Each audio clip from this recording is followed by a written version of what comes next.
Halliday presents, in the red corner, the undisputed, undefeated Weed Whacker Guy, champion of hurling grass and pollen everywhere. And in the blue corner, the challenger, extra strength Halliday. Eye drops that work all day to prevent the release of histamines that cause itchy allergy eyes. And the winner by knockout is Halliday. Halliday, bring it on. En los días cuando la Tierra aún era joven y los hombres vivían 900 años, antes de que las aguas del gran diluvio borraran todo rastro de la primera civilización, ocurrió algo que cambiaría el destino de la humanidad para siempre. Era el año 1500 desde la creación de Adán, cuando los cielos y la tierra aún mantenían una conexión más íntima y los velos entre los mundos eran más delgados que el rocío del amanecer. Mira hacia los montes del norte, gritó Metusael, el anciano profeta, mientras su bastón temblaba en sus manos arrugadas. Sus ojos, nublados por 700 años de vida, de repente brillaban con terror sagrado. Los hijos del cielo han descendido. Han tomado para sí las hijas de los hombres, y su descendencia será maldición sobre la tierra. La aldea de Enoch-Sadai se estremeció con sus palabras. Las mujeres recogieron a sus hijos pequeños, escondiéndolos tras sus túnicas de lino. Los hombres, curtidos por generaciones de trabajo en los campos fértiles del Edén oriental, intercambiaron miradas de preocupación. Todos habían escuchado los rumores. Seres de estatura descomunal caminando por las tierras del norte. Criaturas que no eran completamente humanas ni completamente divinas. En aquellos días, cuando el Señor aún caminaba en el fresco del día y su presencia se sentía en cada brisa, los vigilantes celestiales habían abandonado su primer estado. 200 de ellos, liderados por Semyasa, habían hecho un pacto en el monte Hermón. Descendamos, habían dicho, y tomemos esposas de entre las hijas de los hombres, pues su belleza supera todo lo que hemos contemplado desde las alturas celestiales. Y así comenzó la transgresión que contaminaría toda carne. Los vigilantes enseñaron a los hombres los secretos prohibidos. Azazel reveló el arte de forjar armas y armaduras de guerra. Baraquiel enseñó los misterios de los astros. Cocabiel desentrañó las constelaciones. Tamiel mostró los secretos de las estrellas. Pero el conocimiento más terrible vino con su descendencia. Los Nefilim, gigantes cuya altura alcanzaba los 300 codos, cuyo apetito devoraba las cosechas de ciudades enteras, cuya violencia no conocía límites. En una colina distante, un hombre justo llamado Noé observaba el valle con profunda tristeza. A sus 500 años había visto la degradación progresiva de la humanidad. Sus manos, callosas por décadas de trabajo honesto, se aferraban al cayado mientras contemplaba el humo negro que se elevaba desde las ciudades de la llanura. Señor, murmuró en oración, ¿hasta cuándo soportarás esta abominación? El viento trajo consigo el sonido de tambores de guerra. Los Nefilim marchaban nuevamente. Sus pasos hacían temblar la tierra misma. Los árboles centenarios se partían como ramitas bajo sus pies. Los ríos se desviaban de su curso cuando construían sus fortalezas impías. Habían tomado nombres blasfemos: Gilgamesh el destructor, Og el insaciable, Sihón el bebedor de sangre, Arba el padre de los Anakim. ¡Padre!, gritó Sem, el hijo mayor de Noé, corriendo colina arriba. Su rostro juvenil estaba pálido de terror. Los gigantes han tomado la ciudad de Yared. Dicen que no quedó piedra sobre piedra.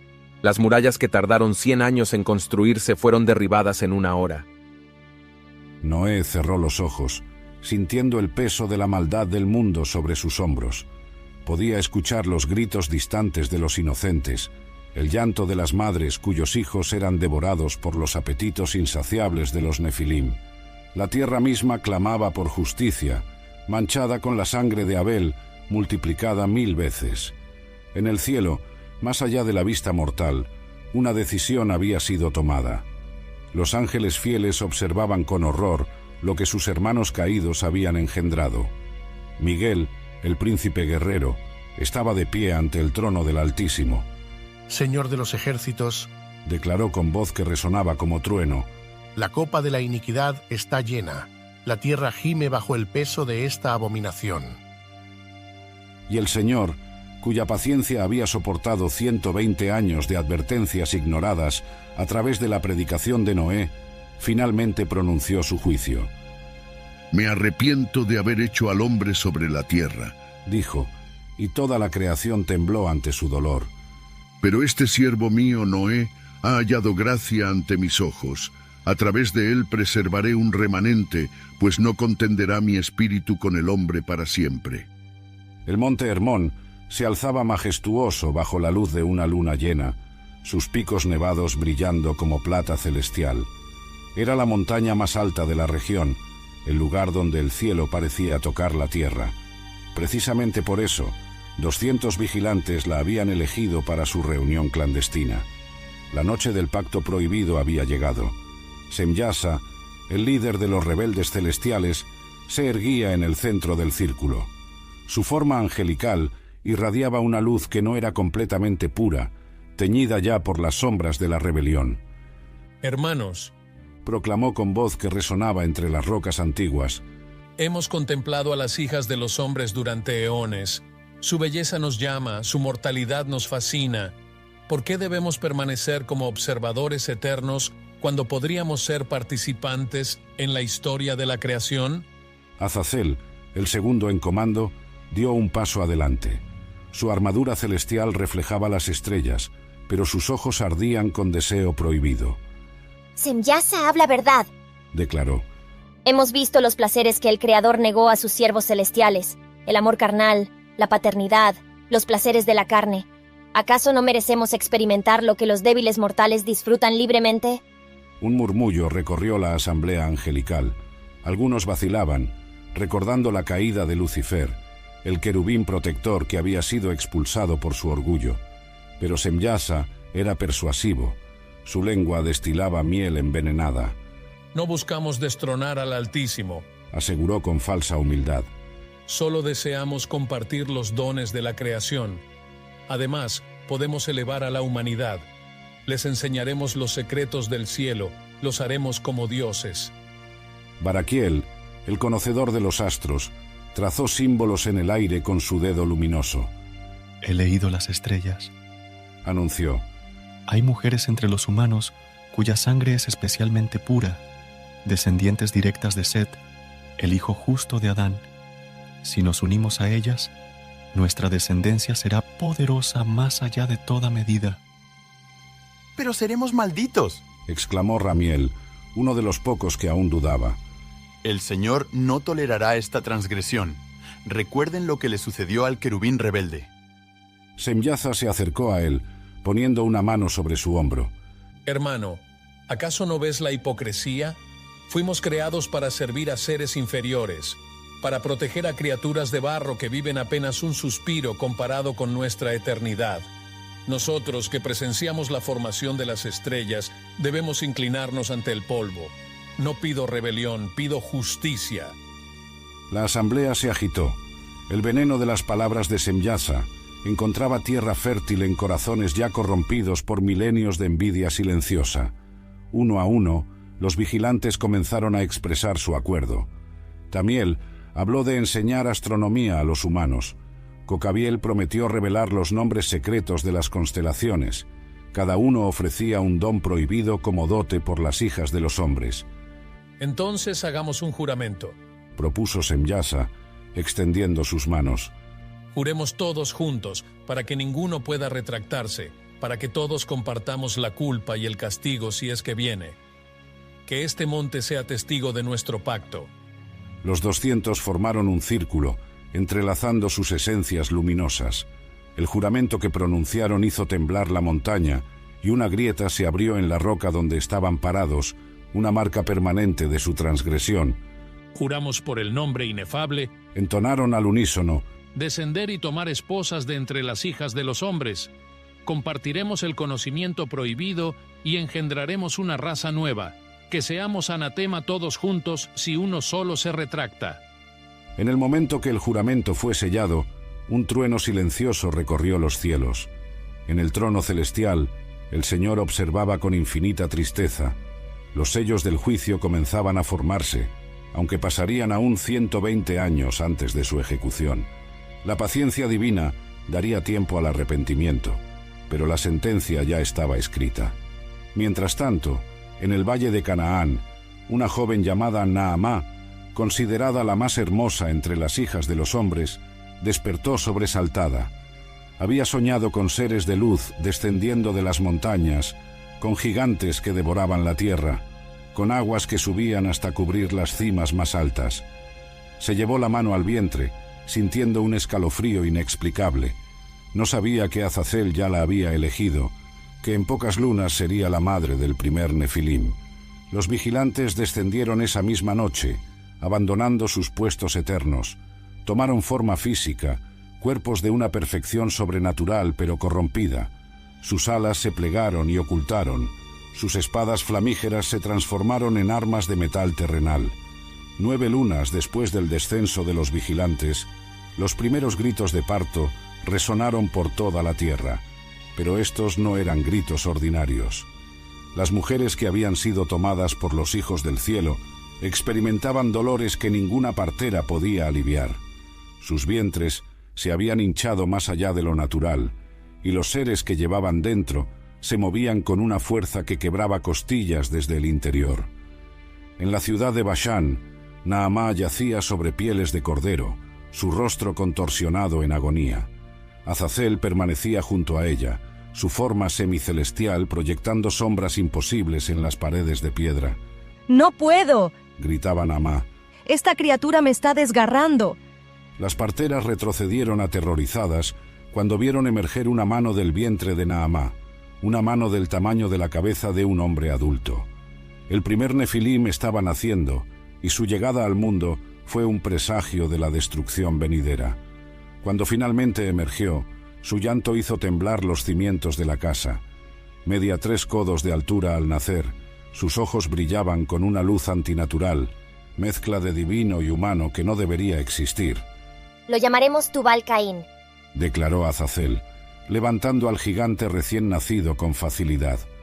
Será el forjador de toda herramienta de bronce y hierro, el padre de las armas de guerra.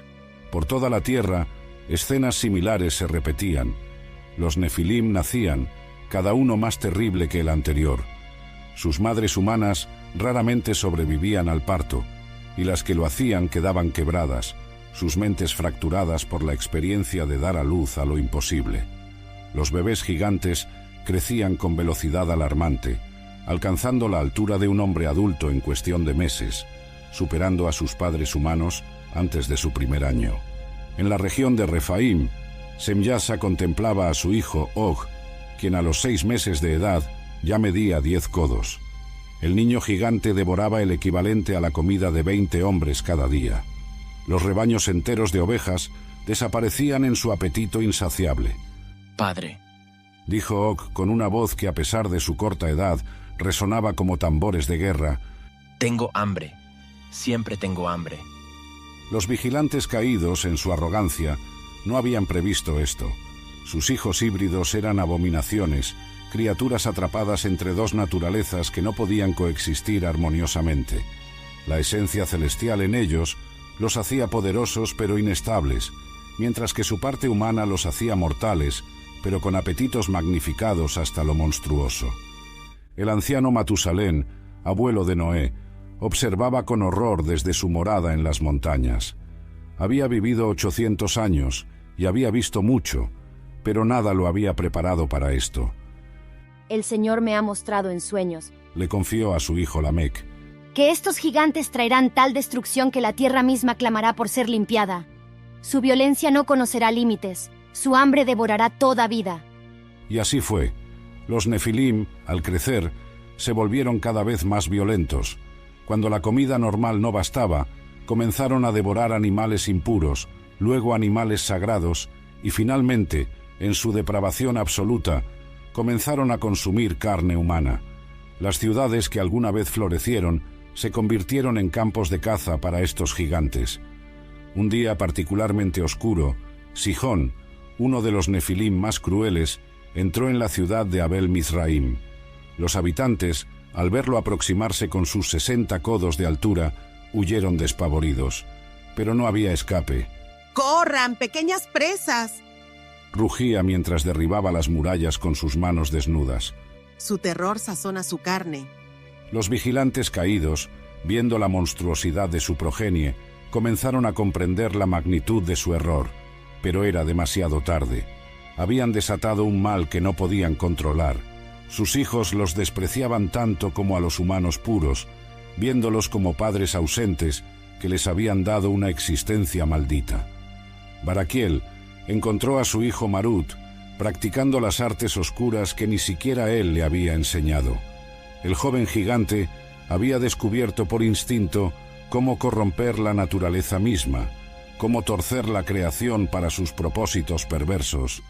Padre, le dijo Marut con una sonrisa que helaba la sangre. Me enseñaste las estrellas, pero yo he aprendido a oscurecérselas. Pronto, ni siquiera el cielo será refugio contra nosotros. En medio de este caos, Noé continuaba su ministerio solitario. Predicaba arrepentimiento en las plazas, advirtiendo del juicio venidero, pero su voz era ahogada por los gritos de guerra de los Nefilim y las risas de burla de una humanidad corrompida. 120 años, proclamaba. El Señor ha dado 120 años para el arrepentimiento. Después de eso, las aguas cubrirán toda carne. 50 años habían transcurrido desde el nacimiento de los primeros Nefilim, y la tierra había cambiado irreconociblemente. Las ciudades humanas ahora se construían con murallas de 100 codos de altura, no para protegerse de invasores extranjeros, sino de los gigantes que vagaban por la tierra. Pero ninguna muralla era suficientemente alta, ninguna fortaleza suficientemente fuerte.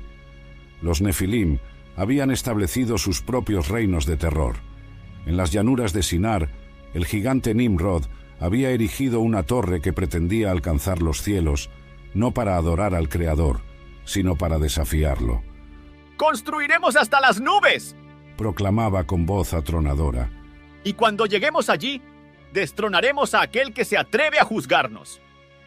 La humanidad, atrapada entre los vigilantes caídos y sus hijos monstruosos, había perdido todo vestigio de la imagen divina en la que fueron creados. Los hombres aprendieron las artes de guerra de Azazel y las perfeccionaron con crueldad que superaba incluso a su maestro. Las mujeres aprendieron hechicería y encantamientos de los ángeles caídos, utilizándolos para seducir y destruir. En una taberna de la ciudad de Sodoma, los hombres se jactaban de sus atrocidades. Ayer maté a 30 ancianos, alardeaba uno, solo para probar el filo de mi nueva espada. Otro respondía, eso no es nada. Yo quemé un orfanato entero porque los niños cantaban himnos al Altísimo. Sus gritos fueron música para mis oídos. La depravación sexual había alcanzado niveles inimaginables. Los matrimonios sagrados fueron reemplazados por orgías públicas. Los templos dedicados al Creador fueron convertidos en burdeles donde se practicaban perversiones que ni siquiera los demonios habían imaginado. Los Nefilim, con sus apetitos magnificados, tomaban múltiples esposas humanas, a menudo por la fuerza, y las descartaban cuando se aburrían o las habían destrozado. Pero lo más terrible era el canibalismo ritual que se había vuelto común. Los Nefilim, cuyo apetito nunca podía ser saciado, habían enseñado a los humanos que consumir la carne de sus enemigos les daría poder. Las madres devoraban a sus propios hijos en rituales dedicados a los vigilantes caídos, creyendo que así obtendrían la juventud eterna. En medio de esta oscuridad absoluta, Noé y su familia permanecían como una isla de justicia. Su granja, protegida milagrosamente de los ataques de los gigantes, era un oasis de paz en un mundo de caos. Pero incluso allí, el peso de ser testigos de tanta maldad era casi insoportable. Padre, le dijo Cam a Noé una tarde mientras observaban el humo negro que se alzaba de las ciudades vecinas. ¿Cómo puede el Señor tolerar todo esto? ¿Por qué no actúa ahora? Noé, con lágrimas en sus ojos, respondió: La paciencia del Señor es grande, hijo mío. Él desea que todos se arrepientan, incluso ahora. pero veo en sueños las aguas reuniéndose en los abismos, esperando su comando. El día del juicio se acerca. Los vigilantes caídos, mientras tanto, comenzaban a experimentar las consecuencias de su rebelión. Sus cuerpos físicos, no diseñados para la permanencia en el reino material, comenzaban a corromperse. Azazel descubrió manchas negras extendiéndose por su piel alguna vez luminosa. Semyasa encontró que sus alas, antes gloriosas, se marchitaban y caían como hojas muertas. «Nos han engañado», gritó Baraquiel en una reunión secreta de los caídos.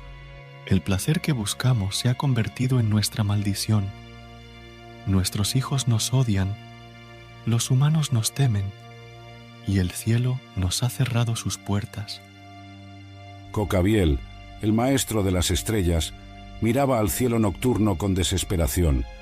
«Las constelaciones han cambiado», susurró.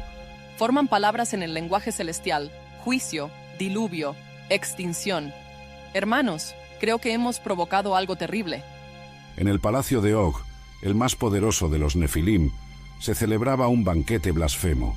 El gigante, ahora de 300 codos de altura, había ordenado que 1000 humanos fueran sacrificados para su entretenimiento.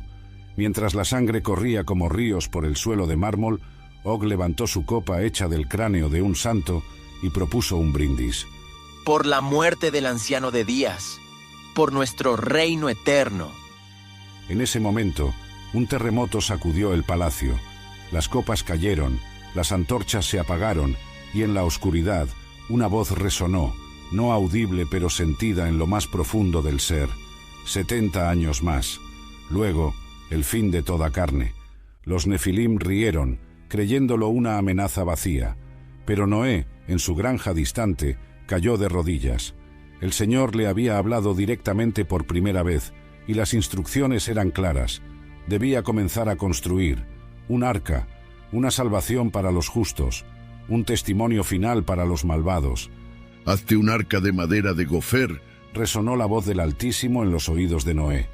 «De 300 codos será su longitud, 50 codos su anchura y 30 codos su altura. Y he aquí que yo traigo un diluvio de aguas sobre la tierra para destruir toda carne en que haya espíritu de vida debajo del cielo». Noé, de rodillas en su campo de trigo, tembló ante la magnitud de lo que se le pedía. A sus 530 años había visto la progresión de la maldad, pero ahora conocía su destino final. «Señor», susurró, «soy solo un hombre. ¿Cómo podré construir tal estructura? ¿Cómo podré salvar lo que tú deseas preservar?»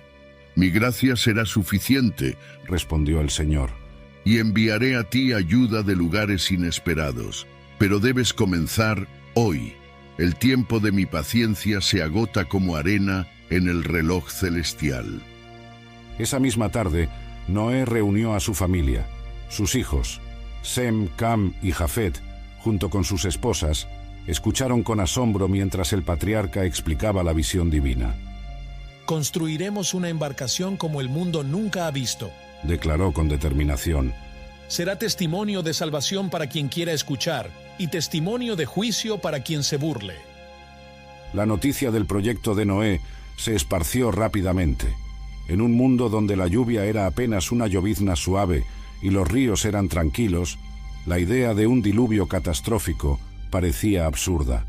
Los Nefilim fueron los primeros en burlarse.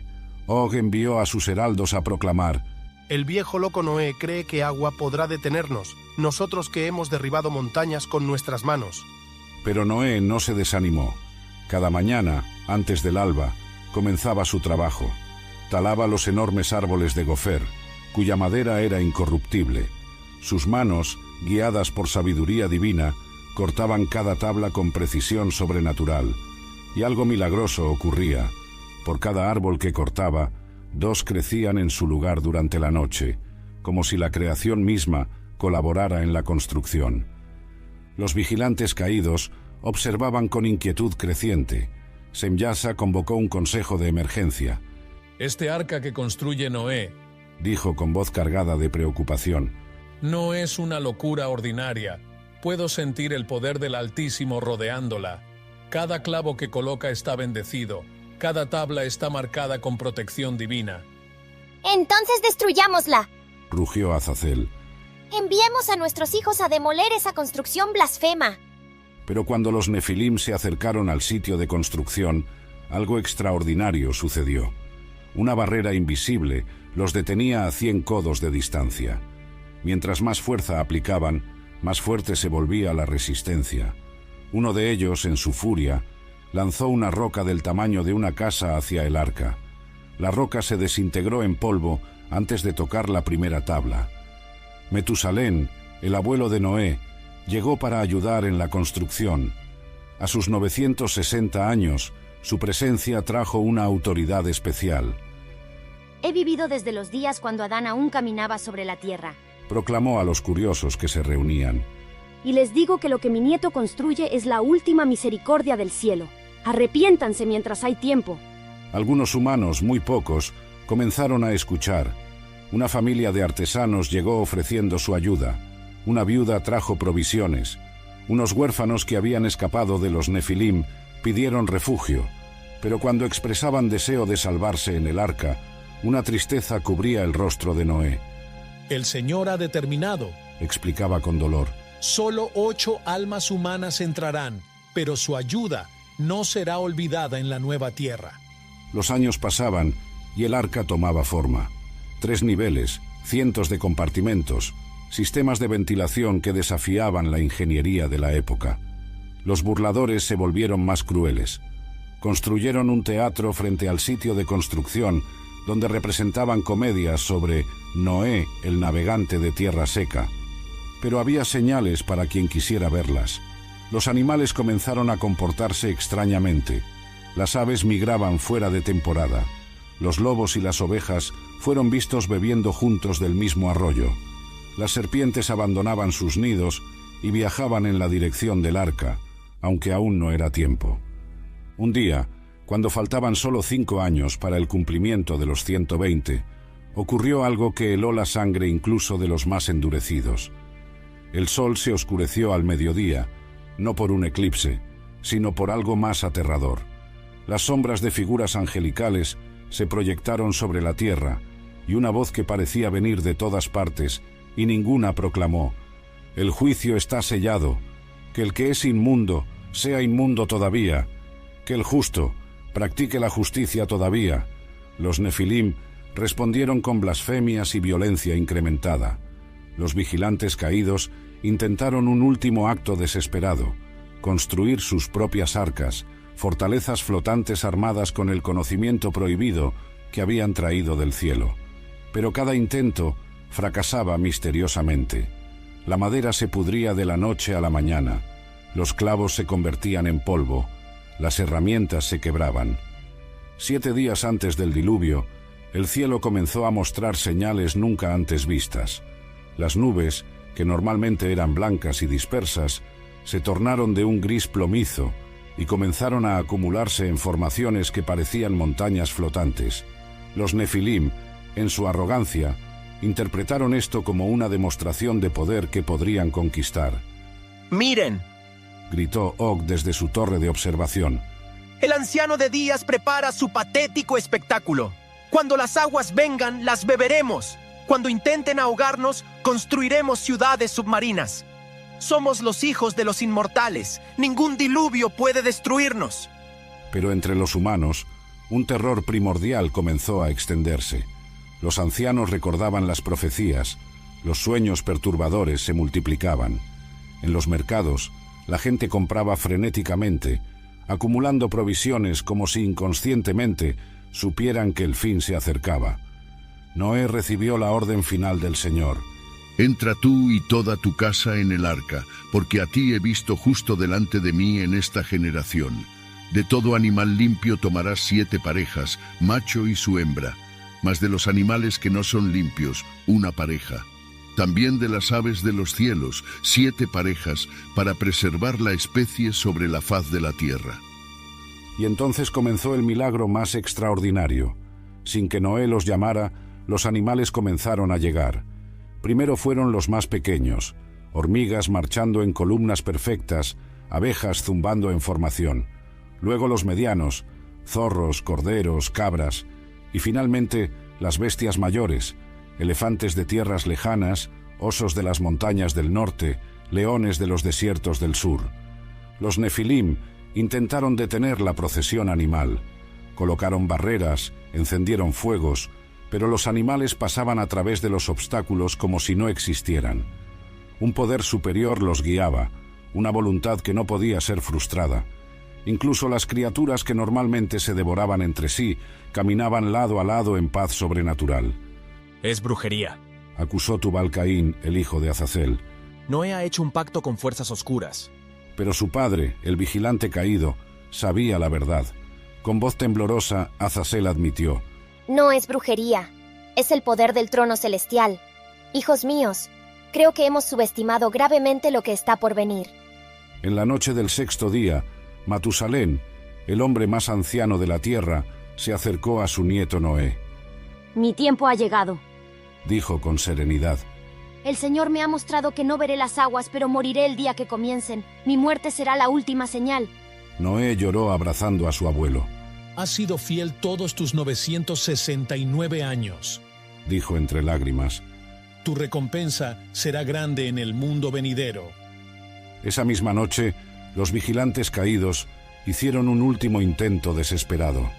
Se reunieron alrededor del arca y comenzaron a entonar encantamientos en el lenguaje prohibido de antes de la creación. Intentaban abrir un portal a las dimensiones inferiores, invocar poderes que pudieran detener el juicio divino. Pero en lugar de un portal, lo que apareció los llenó de terror absoluto. 4 querubines con espadas flamígeras descendieron, no como los vigilantes habían descendido por voluntad propia, sino enviados con autoridad divina.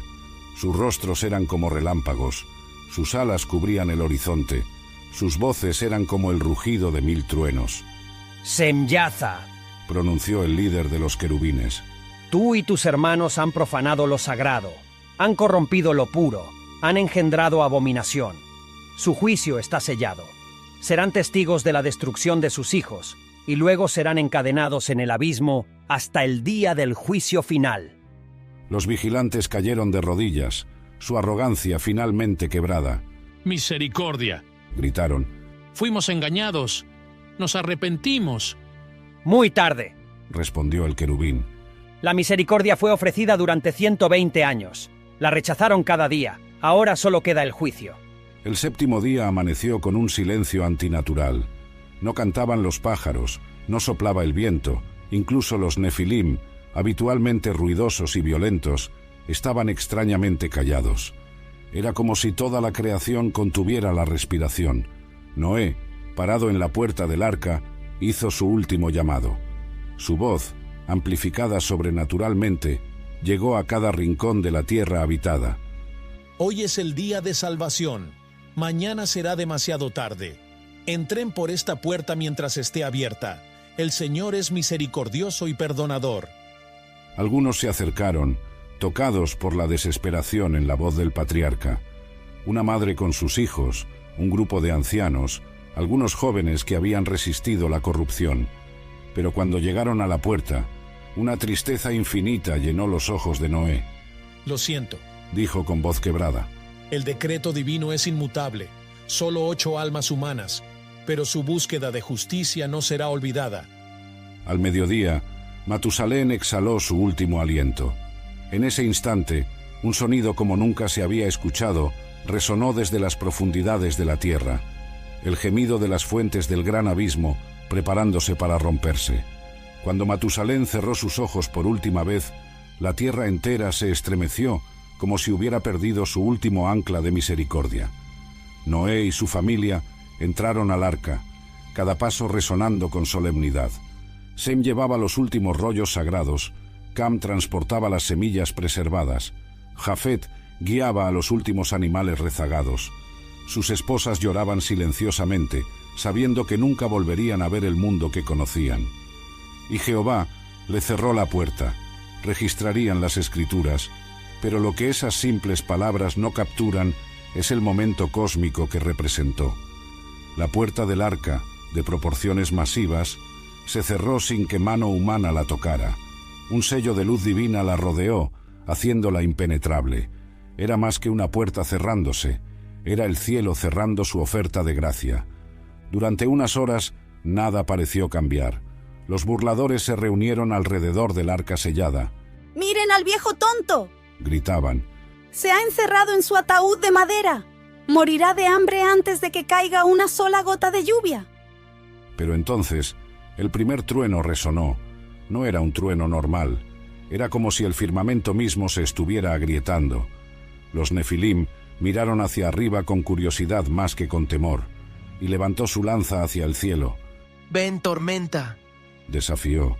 «Veamos qué puede hacer tu agua contra los hijos de los dioses». La primera gota cayó. Era negra como el alquitrán y quemaba como ácido. Donde tocaba la piel de los Nefilim, dejaba ampollas. El pánico comenzó a extenderse. Esta no era agua normal. Era agua mezclada con el juicio divino, cada gota cargada con la ira acumulada de 120 años de paciencia agotada. «A las fortalezas», ordenó Og. «Esto pasará. Es solo una tormenta». Pero entonces la tierra se abrió. Las fuentes del gran abismo, selladas desde la creación, explotaron con violencia inimaginable. Géiseres de agua hirviente surgieron, algunos alcanzando alturas de 1000 codos. Ciudades enteras fueron tragadas en segundos. La ciudad de Enoc desapareció en un remolino que parecía no tener fondo. Los vigilantes caídos intentaron volar, recuperar sus formas angelicales, pero sus alas estaban malditas, cargadas con el peso de su pecado. Cada intento de elevarse solo los hundía más profundo. Azazel vio con horror cómo sus hijos Nefilim eran arrastrados por las aguas. «¡Padre, sálvanos!», gritaban, pero él no tenía poder para salvar ni siquiera a uno. Las ventanas de los cielos se abrieron completamente. No era lluvia lo que caía, eran cataratas celestiales, columnas sólidas de agua que aplastaban todo lo que tocaban. Los palacios de los Nefilim, construidos para resistir ejércitos, se desmoronaban como castillos de arena. Las torres que pretendían alcanzar el cielo fueron niveladas en minutos.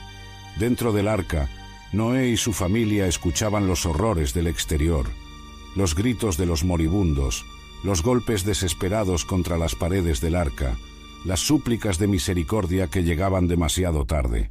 Las esposas de los hijos de Noé se cubrían los oídos, pero no había escape del sonido del juicio divino ejecutándose. «Noé, ábreme», gritaba una voz familiar. Era su propio hermano, quien había elegido la riqueza de los Nefilim sobre la justicia. «Soy tu sangre. Ten misericordia». Noé lloró, pero no podía abrir lo que Dios había sellado. «Te lo supliqué durante décadas», respondió entre sollozos. «Elegiste tu camino. Ahora yo no puedo salvarte». Los Nefilim más poderosos resistieron más tiempo. Og encontró una montaña alta y la escaló, su fuerza titánica luchando contra las aguas ascendentes. Cuando el agua le llegaba a la cintura, arrancó árboles enteros para construir una balsa improvisada. Pero los árboles se convertían en cenizas al tocar el agua del juicio. «Esto no puede estar pasando», rugía mientras las aguas subían. «Somos inmortales. Somos los poderosos de la antigüedad, los hombres de renombre». Pero las aguas no respetaban títulos ni linajes. Subían inexorablemente, cubriendo primero las colinas, luego las montañas bajas. Los animales que no habían entrado al arca nadaban desesperadamente, pero no había tierra donde descansar. Los pájaros volaban en círculos hasta que, exhaustos, caían al agua turbulenta. Semyaza, el líder de los vigilantes caídos, tuvo una visión final antes de ser arrastrado al abismo. Vio el futuro, el arca flotando sobre un mundo muerto, la tierra renovada, la humanidad comenzando de nuevo. Y vio también su propio destino, encadenado en oscuridad hasta el día del juicio final, cuando sería lanzado al lago de fuego eterno. «Hermanos», gritó a los otros vigilantes, mientras eran arrastrados hacia las profundidades. «Hemos sido necios, cambiamos nuestra gloria eterna por un momento de placer, ahora pagaremos por la eternidad». Uno por uno, los gigantes cayeron. Sus cuerpos masivos se hundían como piedras. Algunos intentaron aferrarse al arca, pero una fuerza invisible los repelía. Era como si el arca existiera en una dimensión diferente, intocable por la destrucción que la rodeaba. El diluvio no fue simplemente agua cayendo del cielo. Era la creación misma devolviéndose al caos primordial, al estado anterior a cuando el Espíritu de Dios se movía sobre las aguas. Durante 40 días y 40 noches, los elementos se desataron con furia que ningún mortal había imaginado posible.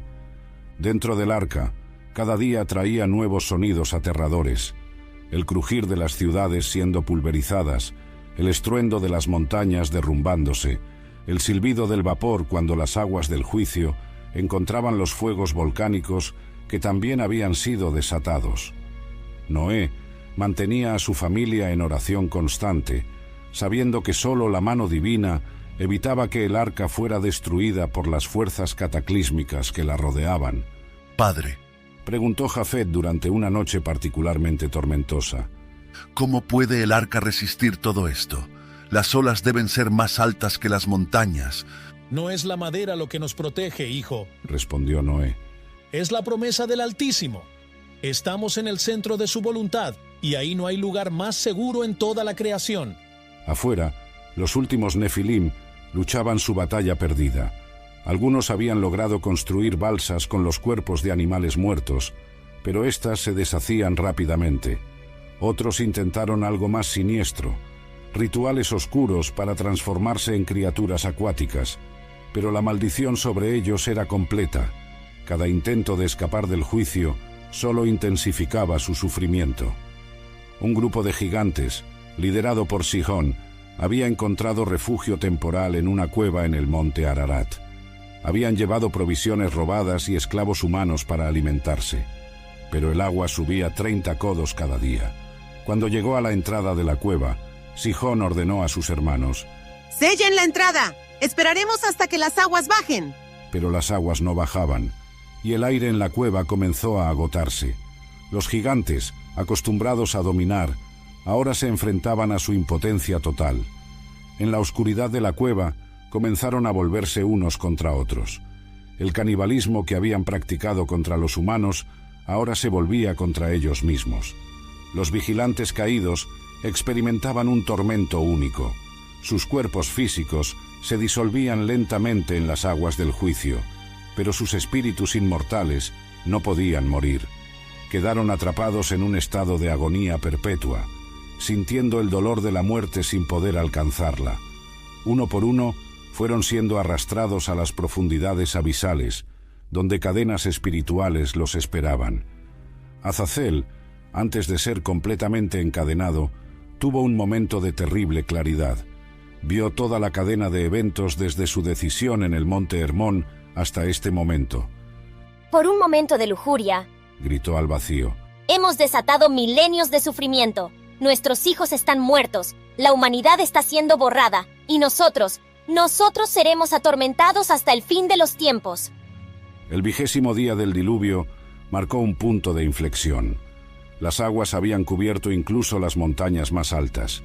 No quedaba tierra seca en ningún lugar. El último de los Nefilim, Og, el rey de Bashán, se aferraba a una roca en la cima del monte más alto. Sus dedos, antes capaces de triturar piedras, ahora apenas podían mantener su agarre. ¡Maldito seas, Noé!, gritó al viento. ¡Maldito sea tu Dios! ¡Malditos sean todos los que...! Pero su maldición fue cortada cuando una ola masiva lo arrancó de su último refugio. El gigante que había aterrorizado a naciones enteras se hundió como una piedra, sus gritos ahogados por las aguas del juicio. Dentro del arca, los animales permanecían sobrenaturalmente tranquilos. Los leones no rugían, los corderos no balaban. Era como si toda la creación preservada entendiera la solemnidad del momento. Solo el sonido de la respiración y el constante golpeteo de la lluvia torrencial llenaban el espacio. En el 30º día, algo cambió. Los gritos desde afuera habían cesado completamente. Ya no había golpes contra el arca, no más súplicas de misericordia. Solo quedaba el sonido del agua y el viento. La primera fase del juicio había concluido. Toda carne que respiraba sobre la tierra seca había perecido. «Está hecho», dijo Noé en voz baja, sintiendo en su espíritu que la purga había sido completada. El mundo antiguo ha terminado. Pero las aguas continuarían su dominio por muchos días más. El arca flotaba ahora sobre un océano sin límites, sin referencias, sin horizonte más que agua, encontrándose con un cielo todavía tormentoso. Era como navegar sobre el abismo mismo, sobre las ruinas líquidas de toda una civilización. En sus sueños, Noé veía visiones del mundo que vendría, ciudades nuevas, naciones que surgirían de sus hijos, la promesa de un pacto eterno, pero también veía la semilla de la maldad preservándose, esperando su momento para florecer nuevamente. La naturaleza caída del hombre sobreviviría al diluvio, y algún día, en una forma diferente, la maldad volvería a llenar la tierra. Pero no con agua, escuchó la voz del Señor en su sueño. Nunca más destruiré la tierra con agua. Pondré mi arco en las nubes como señal de este pacto. 150 días habían pasado desde que comenzara el diluvio. Las fuentes del abismo se habían cerrado, las ventanas de los cielos se habían sellado, y un viento divino comenzó a soplar sobre las aguas, iniciando su retroceso. El arca, que había sido zarandeada como una hoja en la tormenta, finalmente sintió algo sólido bajo su quilla. Había encallado sobre los montes de Ararat. ¡Tierra!, exclamó Cam desde la ventana superior. ¡Padre! ¡Puedo ver las cimas de las montañas! Era un momento agridulce. Ver tierra significaba que el juicio estaba terminando, pero también significaba ver la devastación completa. No había verde, no había vida visible, solo roca desnuda y barro interminable. El mundo parecía un planeta alienígena, despojado de todo lo familiar.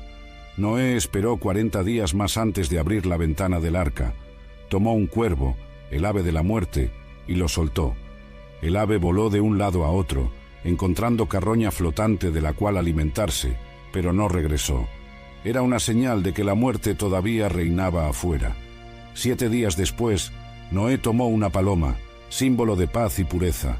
La soltó con una oración silenciosa.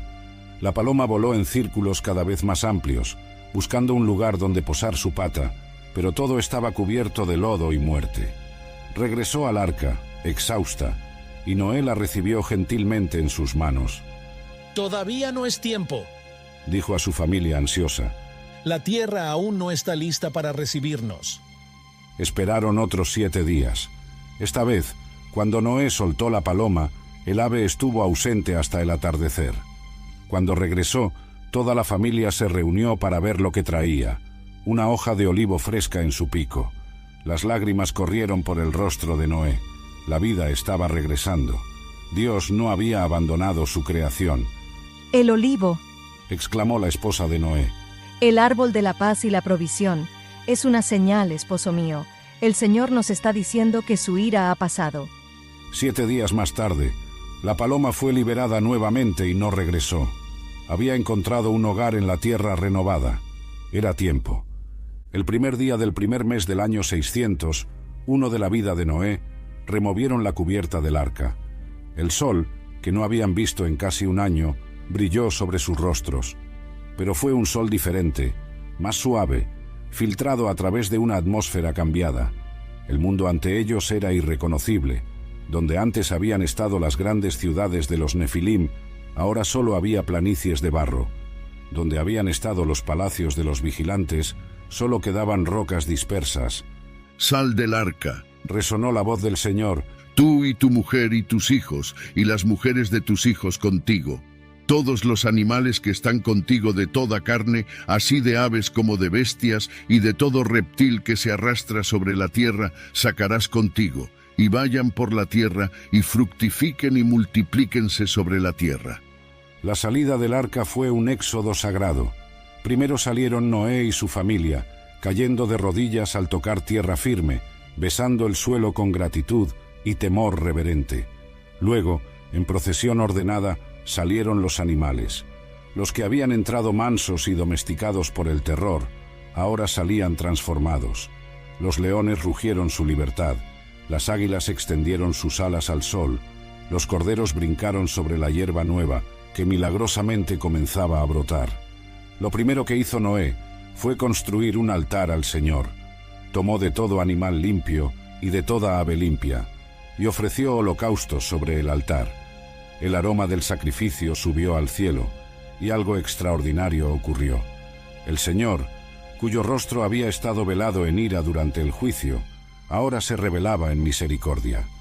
No volveré más a maldecir la tierra por causa del hombre, declaró el Señor, y su voz era como música después del silencio, como agua fresca después del desierto. Porque el intento del corazón del hombre es malo desde su juventud. Ni volveré más a destruir todo viviente como he hecho.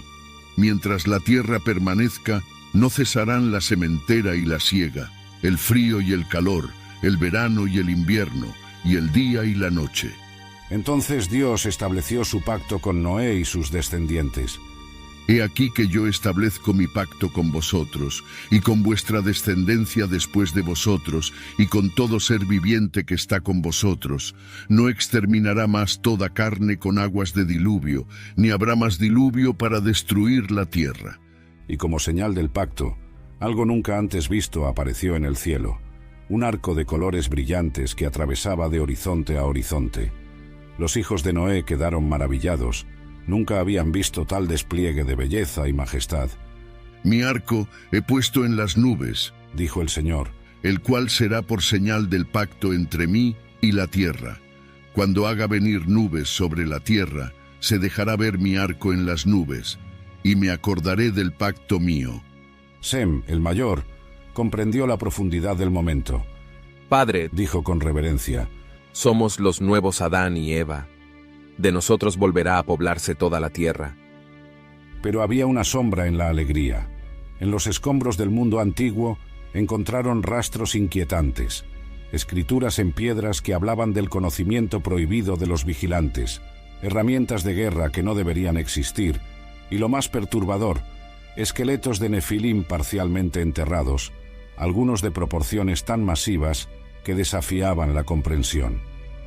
Años después del diluvio, cuando las ciudades comenzaban a levantarse nuevamente y los nietos de Noé jugaban en campos que una vez fueron océano, el anciano patriarca reunió a toda su descendencia.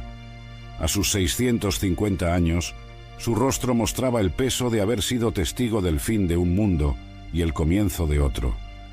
Escuchen bien, comenzó, su voz todavía fuerte a pesar de su edad. Les contaré la historia completa, para que nunca olviden por qué el mundo antiguo fue destruido y para que estén vigilantes, porque las semillas del mal no murieron completamente con el diluvio. Les habló de los días antes del diluvio, cuando los vigilantes descendieron y tomaron mujeres humanas. Les describió a los nefilim en todo su horror, gigantes de 300 codos, devoradores de hombres, corruptores de toda carne. Les relató los 120 años de advertencia, la construcción del arca, los sonidos del juicio. Pero escuchen esto con atención, advirtió, sus ojos brillando con urgencia profética. Los cuerpos de los nefilim perecieron en las aguas, pero sus espíritus, siendo parte celestiales, no murieron completamente. Se convirtieron en lo que los hombres llamarán demonios, espíritus errantes que buscarán corromper a la humanidad de formas nuevas y sutiles. Un escalofrío recorrió a la asamblea. Los niños se acercaron más a sus madres. Ya pueden ver las señales, continuó Noé. Nimrod, descendiente de Cam, ya muestra una fuerza y ambición no naturales. Está construyendo ciudades y reuniendo ejércitos. Habla de construir una torre que alcance los cielos, no para adorar al Altísimo, sino para hacerse un nombre, igual que los nefilim de antaño. En efecto, en la tierra de Sinar, Nimrod había comenzado a exhibir características inquietantes. Era más alto que los demás hombres, más fuerte, más carismático. Algunos susurraban que había encontrado escritos antediluvianos, conocimiento preservado de los vigilantes caídos. Otros decían que los espíritus de los nefilim le hablaban en sueños. ¿Y habrá más?, profetizó Noé. En la tierra de Canaán surgirán gigantes nuevamente, no tan grandes como los nefilim originales, pero gigantes al fin. Los llamarán Anakim, Refaim, Emitas. Serán la prueba de que la semilla de la rebelión celestial no fue completamente erradicada. Sem preguntó: Padre, ¿cómo es posible? ¿Acaso algunos Nefilim sobrevivieron al diluvio? No sobrevivieron, respondió Noé gravemente. pero el conocimiento prohibido sí, y donde hay conocimiento prohibido y corazones dispuestos al mal, los espíritus de los Nefilim encontrarán formas de manifestarse nuevamente. No con el mismo poder, pues el mundo ha cambiado, la atmósfera es diferente, la longevidad humana se ha reducido, pero la batalla entre la simiente de la mujer y la simiente de la serpiente continuará hasta el fin de los tiempos. Les mostró tablillas que había preservado en el arca, escritos santos que documentaban la verdad. Guarden estos testimonios, instruyó, porque vendrán días cuando los hombres negarán el diluvio, se burlarán de la existencia de los Nefilim y dirán que son solo mitos y leyendas. Pero ustedes saben la verdad. Ustedes son los testigos. La esposa de Jafet habló tímidamente. Abuelo Noé, ¿volverá a suceder? ¿Volverán los ángeles a descender y contaminar la tierra? Noé miró hacia el cielo, donde el arco iris brillaba suavemente entre las nubes. El Señor ha puesto límites. Los vigilantes que cayeron están encadenados hasta el día del juicio. Pero en los últimos días, cuando la maldad del hombre alcance nuevamente su plenitud, se habla de una liberación temporal, de espíritus engañadores, de señales en los cielos. Será como en los días de Noé, dijo el Espíritu del Señor. Amazon presents Jeff versus Taco Truck Salsa. Whether it's Verde, Roja, or the orange one. For Jeff, trying any salsa is like playing Russian roulette with a flamethrower. Luckily, Jeff saved with Amazon and stocked up on antacids, ginger tea, and milk. Habanero? More like habanero, yes. Save the everyday with Amazon. Hey, I like your new RAV4. Thanks, yours too. What does RAV stand for anyway? To me, it's the Remarkably Advanced Vehicle. Really? To me, it's the Runway Approved Vehicle for its amazing style. What about Remarkably Adaptable Vehicle because of its versatile cargo space? Or Really Admired Vehicle? Oh, or Really Awesome Vehicle. It really is the Recreational Activity Vehicle. The stylish 2026 Toyota RAV4 Limited. What's your RAV4? Cam, quien secretamente albergaba resentimiento por las restricciones del nuevo pacto, preguntó con cierto desafío. ¿Y qué si alguien busca ese conocimiento prohibido? ¿Qué si alguien quiere el poder de los antiguos? Noé lo miró fijamente, viendo la oscuridad en el corazón de su hijo. Entonces traerá maldición sobre sí mismo y su descendencia. El conocimiento de los vigilantes es veneno. Promete divinidad, pero entrega destrucción. Promete poder, pero trae esclavitud. Quien lo busque encontrará la misma ruina que los Nefilim. Mientras hablaban, en las cuevas profundas de las montañas, donde las aguas del diluvio habían depositado los restos del mundo antiguo, yacían los huesos de los gigantes. Algunos medían 50 codos, otros 100. Los más grandes alcanzaban dimensiones que la mente moderna rechazaría como imposibles. Junto a ellos, armas de tecnología imposible para la época, escrituras en lenguas prohibidas y artefactos que pulsaban con energía oscura. Ocasionalmente, pastores o viajeros encontrarían estos restos y huirían aterrorizados, sellando las cuevas y marcándolas con advertencias. Pero siempre habría algunos que, movidos por la codicia o la curiosidad, buscarían estos lugares prohibidos. Recuerden siempre, concluyó Noé su advertencia, los Nefilim no fueron solo gigantes de carne y hueso. Fueron la manifestación física de la rebelión espiritual, el intento de contaminar la línea de sangre humana para prevenir la venida del prometido, el que aplastará la cabeza de la serpiente. Fallaron, pero el enemigo no ha abandonado sus intentos. El diluvio limpió la tierra, pero no cambió el corazón del hombre. La capacidad para el mal permanece. La seducción del poder prohibido continúa. Sean vigilantes, enseñen a sus hijos, mantengan el testimonio. Porque aunque el mundo se burle y olvide, ustedes saben que el juicio de Dios es real. Su paciencia tiene límites y su justicia, aunque tarde en llegar, es inevitable. El sol se ponía mientras Noé terminaba su discurso. En el cielo, las primeras estrellas comenzaban a aparecer. las mismas estrellas que los vigilantes habían usado para enseñar astrología prohibida, ahora purificadas, simplemente luminarias en el firmamento como Dios había intentado. Un viento frío sopló desde el norte, desde la dirección del monte Hermón, donde todo había comenzado. Algunos juraban que en ese viento podían escuchar ecos distantes, los lamentos de los vigilantes encadenados, los gritos de guerra de los nefilim ahogados, las súplicas de misericordia que llegaron demasiado tarde. No olvides suscribirte al canal y activar la campana de notificaciones. Hasta la próxima revelación, hermanos. Manténganse vigilantes. Los días como los de Noé se acercan.